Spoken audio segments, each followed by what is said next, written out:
Year 8, right. Your work for this week in history is going to be to start looking at what life is like for the children who are actually working in the mills. So as we go through our PowerPoint, we're looking at the conditions in the mills for the children and the particular dangers that they faced. Right, the first thing you need to do is read your copy of Joseph's story.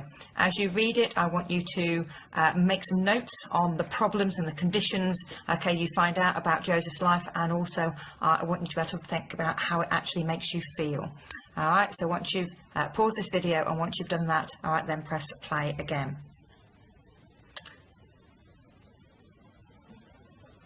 So hopefully you've got quite a few bullet points down, all right, in your book about what Joseph's life was like.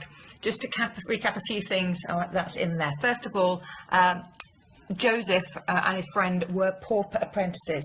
Just need to clarify what a pauper apprentice is. An apprentice, as we know from the work we did in the medieval realms topic, is somebody who is learning a trade, working on the job. So apprentices are people who are working in the factories. What makes Joseph a pauper apprentice is that he is a pauper, a poor person. That basically means he has come from a poorhouse, right, a workhouse. So he has been bought by the factory. That could be because he has no parents, right? In his case, he was in an orphanage, but sometimes, okay, these people might have parents in the workhouse, but they have no option, okay? If a factory owner comes looking for children, they have to let them go. So Joseph has been bought by the factory, he belongs to the factory, he doesn't get paid any money until he reaches the age of 18 generally, it could be as old as 21, at which point, okay, he is allowed to choose whether he works at that factory or whether he wants to move on. Joseph is a pauper apprentice, but many of these factories also had just apprentices. That means if Joseph was a pauper apprentice, he didn't have any parents, therefore he was bought from a workhouse or an orphanage. If somebody is just an apprentice, they've still been bought by the factory, but this means they've been bought from their parents. This does not mean their parents didn't care for them or love them. I know it sounds very shocking to say that they've been sold by their parents, but if you have a large family and your children all survive into 7, 8, 9, you can't afford to feed them. You don't expect all your children to live to that age. Too many childhood diseases. Therefore, if you've got maybe 7 or 8 children, you've got 2 choices. You allow the weakest, okay, to slowly starve to death because you can't afford to feed them all, or you sell 1 or 2 of your children to the factory, knowing that they will be fed, they will have a job, hopefully they'll be safe, but it means you've got enough money then to feed the rest of your family. Would you sell the eldest or the youngest child to the factory?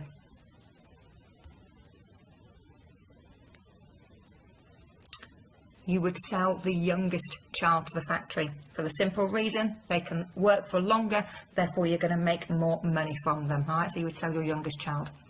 So going back to Joseph's story then, as you can see there, he got up very early, all right, to start work at the factory.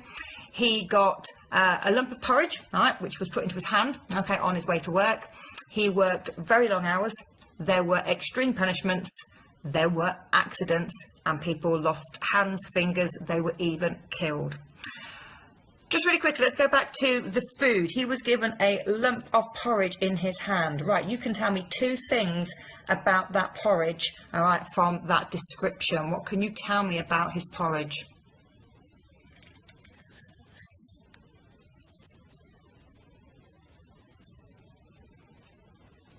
Okay, so think about that. We would have porridge in a bowl, because if porridge was put into our hands, what would happen to the porridge? It would simply, all right, slip through our fingers.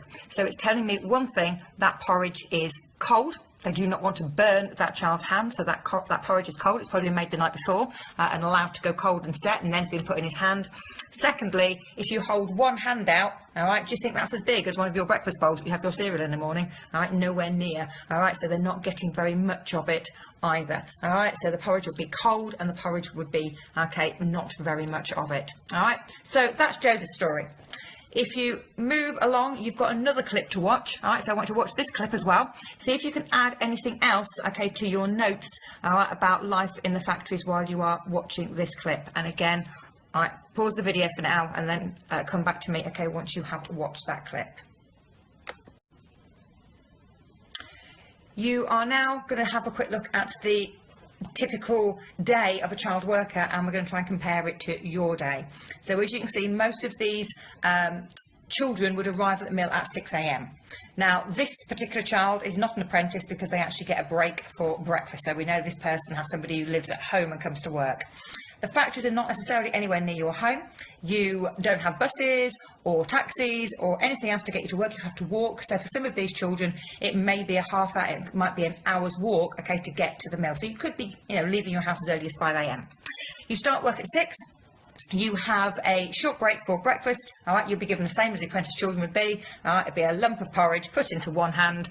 It would put into your right hand. I hope you can remember from the work we did last year why it'd be your right hand, because remember your left hand is your dirty hand. That's the hand you used to wipe backside with. So we don't really want to eat with it. All right, you are then working until you get a lunch break at 12 o'clock. Lunch would generally be some boiled potatoes. Again, nothing that needs knives and forks and plates or anything else. So boys, you would have a shirt that you would untuck. You would hold it up a bit like a tray. Girls, you generally have an apron over your dress. Okay, so you would hold that up. Okay, filthy items of clothing you've worn all week. Okay, next to all these factories covered in dust and grease and all sorts of stuff, and your food is put in that. All right, you're given a short mat break. And this will be time to go to the toilet as well, because as you'll notice on there are no toilet breaks, and unlike school, you are not allowed to go to toilet unless it is one of your breaks. You then back at your machine. You have a 15-minute break in the afternoon if you are lucky. Not all factories would offer this, all right, and that would simply be a toilet break, okay, a chance to go and get something to drink, and then you carry on work till 8 o'clock in the evening. All right, if you are told you are doing overtime, then the word there is you are told, right? You're not given a choice. Okay, for some of these children, they might not be finishing till 9, 10 o'clock at night. Remember, we said there could be up to an hour, all right, to walk to get home. So for some of these poor children, they're not getting home till maybe 10, 11 o'clock at night, and they're leaving the house again the next morning at 5 a.m. Right, you've got a copy, okay, of this diagram. What I would like you to do, all right, is to put your typical day, school day, all right, alongside, just to do a comparison. Now, I've put an example on the board here, which I'm going to put up for you now. I know yours won't be exactly the same, but it just gives you an idea. It makes a very visual reminder of how short your day is in comparison.